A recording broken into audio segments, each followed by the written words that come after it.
Bien, pues ya estamos con Almudena Santama, les damos la bienvenida. Muy buena, Almudena. Hola, ¿qué tal? Buenas. Y abrimos nuestro, digamos, despacho particular, virtual, que hacen ustedes y que, bueno, como siempre, advertimos que todos los casos son particulares, como siempre, pues a consultar con el profesional. Bien, pues vámonos a esas preguntas, ¿no? Sí. Que nos dicen, por con ejemplo... el tema estrella.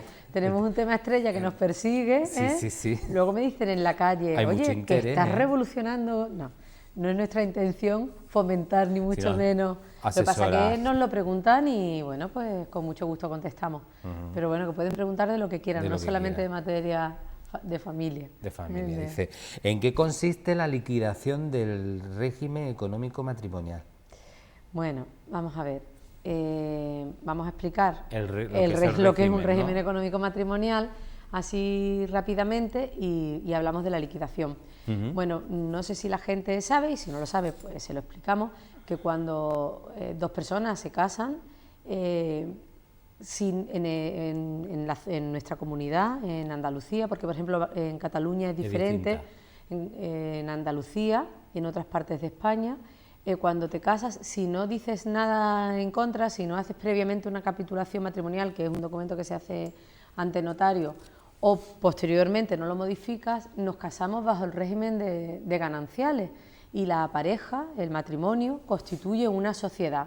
Es decir, los bienes que desde ese momento se adquieran y los beneficios que se obtengan del trabajo, de la renta, todo lo que se obtenga durante el matrimonio va a formar parte de una sociedad que se llama sociedad de gananciales, y que significa pues que cambia es decir, que van a ser propiedad al 50% de las dos partes de la sociedad, de la pareja, pero no solamente los bienes, sino también las deudas. Es decir, el matrimonio, desde que se casan, desde la pareja, desde que se casan, todos los bienes que adquieran, todos los frutos que se obtengan de sus rentas de trabajo, de las rentas de un alquiler, todo lo que obtengan van a ser parte de la sociedad de gananciales, van a pertenecer por igual a los dos y van a responder solidariamente de las deudas que se generen. No todos los bienes son gananciales, es decir, hay excepciones, sobre todo porque la gente lo pregunta mucho.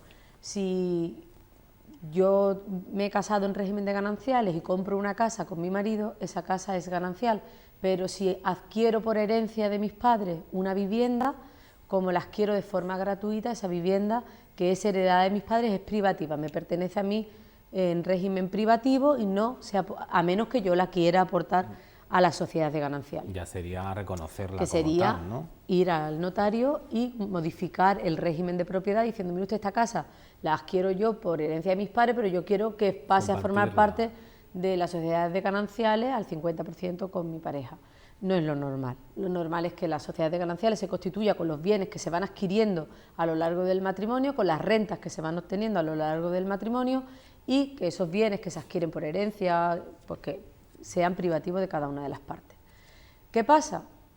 ¿Siempre estamos obligados a permanecer en esa sociedad de gananciales? No. Nos preguntaban que en qué consiste la liquidación. Liquidar significa repartir, es decir, significa romper esa sociedad de gananciales y repartir los bienes que la integran entre los dos cónyuges. Los bienes que están constituidos tanto por el activo, que son los bienes que tenemos, la casa, el dinero, como el pasivo, las deudas, la hipoteca, los préstamos. Es decir, liquidar significa repartir. ¿Por qué podemos llegar a ese momento? Podemos llegar a ese momento porque queramos, no hace falta divorciarse ni separarse. Una pareja que esté casada en régimen de gananciales en cualquier momento puede hacer separación de bienes. Se acude a una notaría a la que cada uno quiera y aporta los títulos de propiedad de los bienes que pertenecen a esa sociedad de gananciales. Se aportan todas las cargas. Pues tengo un préstamo hipotecario, tengo un préstamo personal, tengo un préstamo de una financiera, se aporta todo el conjunto de bienes, tanto activos como pasivos, y se acuerda cómo se reparten. Y ese reparto es la liquidación de la sociedad de gananciales. Yo me imagino que como estas preguntas venían a colación y por otras que nos hacen después, venían a colación del tema del divorcio, de todo lo que hemos venido hablando esta semana, pues me imagino que se refieren a la liquidación de la sociedad de gananciales como consecuencia como pareja, de un divorcio. ¿no? De un divorcio. Entonces, para ese caso concreto, sí hay que decir que tanto la separación como el divorcio, lo que produce por sí misma es la disolución. Es decir, la sociedad se rompe, desaparece. A partir de ese momento ya no existe sociedad de gananciales, pero no es obligatorio que en el momento de que se produzca la disolución por la separación o el divorcio, se produzca también la liquidación. Podemos divorciarnos, podemos separarnos, disolver la sociedad de gananciales, todos los bienes pertenecerían por mitad y todas las deudas pertenecerían por mitad a ambos cónyuges, pero no nos ponemos a negociar ni a acordar un acuerdo de liquidación. Lo podemos hacer con el divorcio, pero no es obligatorio y no hay un plazo. Nos preguntaban también, ¿existe un plazo para poder proceder a la liquidación? No, no existe un plazo, porque si el legislador nos hubiera obligado a liquidar a la vez que disolvemos, es decir, a la vez que nos separamos, probablemente nos mataríamos vivos, no nos separaríamos, porque muchas veces el momento del divorcio, el momento de la separación, es un momento de mucho conflicto personal y es muy difícil tratar temas relacionados con el patrimonio. Entonces es muy habitual que se deje para un momento posterior, pero se puede hacer una vez que uno se separa. En la misma sentencia, en la misma demanda de separación o divorcio, solicitar la disolución y liquidación y adjudicación. Es decir, nosotros disolvemos, rompemos, liquidamos, repartimos y nos adjudicamos, lo ponemos bajo cambiamos el régimen de propiedad de esos bienes y nos lo anotamos a nuestro nombre. En caso de que existan menores, ¿sí? Tengamos hijos, por ejemplo, nos separamos y la casa, digamos, de los dos, ¿vive la mamá con el pequeño? O el papá. O el Vamos papá, a ver, o, sí. o quien tenga realmente esa guardia custodia del Una pequeño. cosa es la propiedad y otra cosa es la atribución del uso y disfrute del bien. Lo normal, decimos siempre, casos concretos, todos, pero lo normal, el régimen habitual o más común, que no significa que sea el mejor, ni que es que la pareja se separe, la guardia y custodia se atribuya a la madre, ya cada vez más hay custodia compartida, sí. Pero bueno, todavía lo habitual es que el régimen de custodia, la guardia y custodia, se atribuya a la madre, y como se atribuye a la madre, el uso y disfrute del hogar, de la vivienda que ha constituido el hogar familiar, se atribuye a la esposa y a los menores. Pero eso no significa que sea para la esposa, ni que ella la pueda vender, ni que allí pueda vivir quien ella quiera, no. Significa que como hay un bien jurídico susceptible de protección, que es un menor, que él no puede decidir por sí mismo, pues la ley, el legislador establece mecanismos para protegerlo. Y entonces se dice, bueno, pues el niño no puede estar sin un techo, el padre que se busque la vida, o la madre que se busque la vida, pero el menor tenemos que garantizarle pues que no le va a faltar por lo menos lo que ya tenía, que era un techo. Entonces, en ese caso, se atribuye normalmente el uso y disfrute, que no la propiedad, a la parte que se queda con la guardia y custodia de los hijos. Podría darse el caso de que se liquidara la sociedad de gananciales, se repartiera el patrimonio, pero se acordara que pese a que, imagínate, una pareja que el padre y la madre se separan, tienen hijos menores, acuerdan la disolución de la sociedad porque se han divorciado y acuerdan liquidar, y el padre dice, mira, yo te voy a comprar tu parte de la casa, yo la compro. Entonces el régimen de propiedad lo modificamos y la casa, como te pago el dinero, la casa es mía, pero yo permito o voy a llegar a un acuerdo contigo para que tú, hasta que el niño cumpla 18 años o termine de estudiar, puedas vivir en la casa con el niño. Entonces el régimen de la sociedad de gananciales se habría roto, los bienes se habrían repartido, se habría adjudicado el bien al esposo porque la compra y seguiría el uso y disfrute de la vivienda por la madre y el hijo, pero no es lo común. Es decir, que como caber, cabe. Ya decimos que es que cada familia es un mundo y cada proceso claro, es particular y que en cada momento pues hay que negociar y llegar a acuerdos que las partes convengan. Pero como regla general, ¿es necesario hacer la liquidación junto con el divorcio? No. ¿Se puede hacer después? Sí. ¿Tenemos un plazo? No, no hay ningún plazo.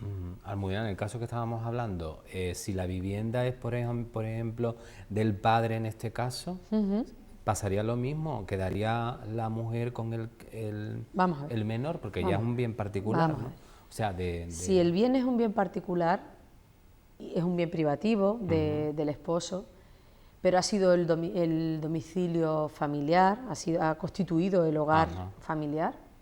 Si no hay acuerdo, si no hay acuerdo, es decir, si no nos vamos a divorciar de mutuo acuerdo y vamos a llegar a un acuerdo, entonces en el acuerdo cabría, ya te lo he dicho, cabría todo, habría que ir a un divorcio contencioso. Entonces en ese divorcio contencioso cada una de las partes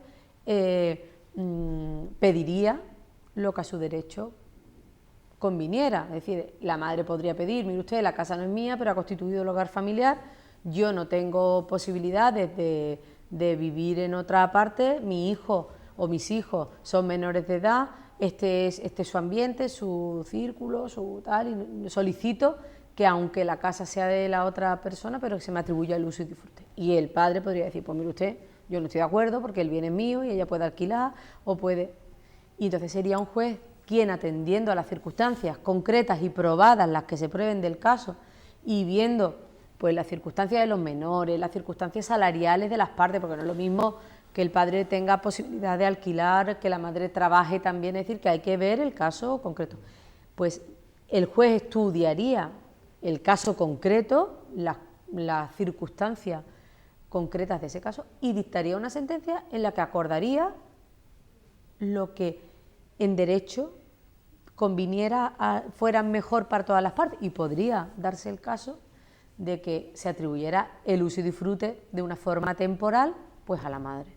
Lo que no le van a dar es el uso y disfrute vitalicio, pero el uso y disfrute a lo mejor temporal, pues un tiempo mientras puede solucionar. Se busca el tema, ¿no? Es decir, que eso cabe, todas esas cuestiones caben. Lo que pasa es que esos son procedimientos contenciosos. Eso es un procedimiento en el que no hay acuerdo. Claro, en los que no hay acuerdo. Por acuerdo cabe todo lo que esté dentro de la ley, no caben cuestiones que sean ilegales o contrarias al orden público, pero todo lo que sea legal se puede acordar. ¿Sería aconsejable en este caso, pues cuando vamos a contraer matrimonio o nos vamos a enlazar a otra persona, hacer esa declaración de bienes por separado? Vamos a ver, si se quieren evitar problemas de futuro, el régimen de separación de bienes es un régimen fantástico. Eso no significa que no nos queramos.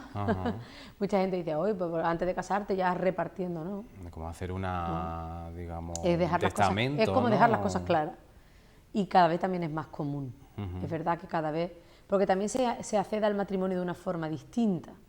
Antes, estamos hablando de los años de mis padres o de los años de tus padres, pues lo normal es que nos casáramos mucho más jóvenes, que el patrimonio, que no tuviéramos casa, pues tu padre se casó con una casa, todo se hacía en el camino del matrimonio, ¿no? Entonces tú te casabas, alquilabas 2 habitaciones y luego poquito a poco trabajabas y poquito a poco comprabas una casa, entonces ya esa casa la comprabas con el esfuerzo de los dos, si los dos trabajaban, o si el padre trabajaba y la madre pues estaba al cargo de los hijos, de la familia, como fuera, ¿no? Pero era todo como un poco construido en la vida del matrimonio. Hoy la situación no es igual. Hoy la situación, por reglas generales, es distinta. Acudimos al matrimonio quizás más mayores, después de haber tenido periodos largos de convivencia. Y claro, cada uno ya aporta, pues viene trabajando desde hace tiempo, a lo mejor la casa la ha comprado una de las partes y es suya, el otro pues resulta que tiene un apartamento en la playa y porque vivía afuera, es decir, las circunstancias son diferentes. Entonces, lo mejor es dejar claro, porque luego entra el problema de si yo durante el tiempo del matrimonio, tú compraste la casa, pero la compraste un año antes de casarnos y resulta que nos separamos cuando ya la hipoteca está terminada, pero la hipoteca la hemos pagado los dos juntos. Todo eso son problemas. Uno se casa y se casa con la conciencia, con el convencimiento de que va a ser para toda la vida. Y así debería ser. deberíamos de tener esa suerte, ¿no? No es que debería ser, sino que deberíamos de tener esa suerte, porque cuando uno da el paso para casarse es porque está enamorada de esa persona. Ojalá todas las parejas funcionaran, ¿no? Pero bueno, la experiencia nos demuestra que no es así, no estamos obligados a vivir con personas a las que no queremos, o con las que nos llevamos mal, o con las que no somos simplemente felices. Por lo tanto, yo sí aconsejo que vamos a evitar los conflictos. Podemos dejarlo claro antes de casarnos. Esto es tuyo, esto es mío, y a partir de ahora lo que compremos es en la parte que decidamos de cada una de las partes. Si nos casamos en régimen de separación de bienes, que para mí es el ideal desde luego, dentro de 4 años, después del matrimonio, nos compramos otra casa, pues decidiremos cuánto aportamos cada uno para comprar, si la compramos al 50% o si yo la compro al 25% y tú pones el 75%, y eso se quedará reflejado en la escritura de propiedad, y el día que nos tengamos que separar, pues quedará claro qué parte es tuya y qué parte es mía, y por lo menos ese conflicto lo tenemos resuelto. Pero bueno, no todo el mundo a lo mejor piensa esas cosas en el momento antes de casarse. Es un poco lo que nos preguntan también, más o menos. ¿Qué ventaja tenía el hacer la liquidación en el momento de divorcio? En el momento de divorcio también, cuando uno liquida, también es más económico porque se evita un procedimiento. Claro. Es que en el momento del divorcio, no, y que luego si no hay acuerdo tienes que iniciar un procedimiento, o aunque haya acuerdo, tienes que iniciar un procedimiento de liquidación del régimen económico matrimonial, por lo cual has tenido que pagar un procedimiento de divorcio y te has tenido que embarcar en pagar abogados, procuradores y todo lo que conlleva, y luego tienes que volver. Y además los procedimientos liquidatorios que vienen de un procedimiento de divorcio pues no pagan impuestos de transmisiones, no pagan impuestos de actos jurídicos documentados, y bueno, y no se declara en el IRPF como un aumento o disminución de patrimonio, ni tampoco está sujeto al incremento del valor, la plusvalía. Es decir, que económicamente sí que merece un esfuerzo, porque luego lo notaremos. Dicen aquí, ¿puede dejarse la vivienda fuera de la liquidación? ¿Hacer una liquidación parcial? Bueno, se podría, pero tampoco es común, ¿no? Ni común. Eso más, a lo mejor lo preguntan ellos por si podemos dejar el tema para el... O porque tienen algo ya previsto. O porque tienen algo ya previsto. No es lo común. Una vez que se liquida. Lo que sí es común, ya te digo, yo creo que en la mayoría de los supuestos es, nos separamos, disolvemos, que no es lo mismo que liquidar, disolvemos porque es un efecto jurídico del divorcio y de la separación. Es decir, una vez que se decreta se dicta la sentencia de separación y divorcio, la sociedad de gananciales se disuelve, y luego procedemos en un momento posterior a la liquidación de... Eso sí es más normal, es más normal, pero por eso, porque el momento de la separación es muy convulso, hay muchos problemas personales, entonces ya nos cuesta acordar la pensión de alimentos, acordar el régimen de visita, el separarnos emocionalmente de la persona, como para encima. Conflictos. Entonces, sí, eso sí es más normal, pero no es, también es común lo otro, es decir, que se liquide con el divorcio. Si lo hacemos después, tenemos que pagar otro procedimiento y tiene otro régimen económico. Volvemos el viernes. Pues hasta el viernes. Ya ustedes invitan.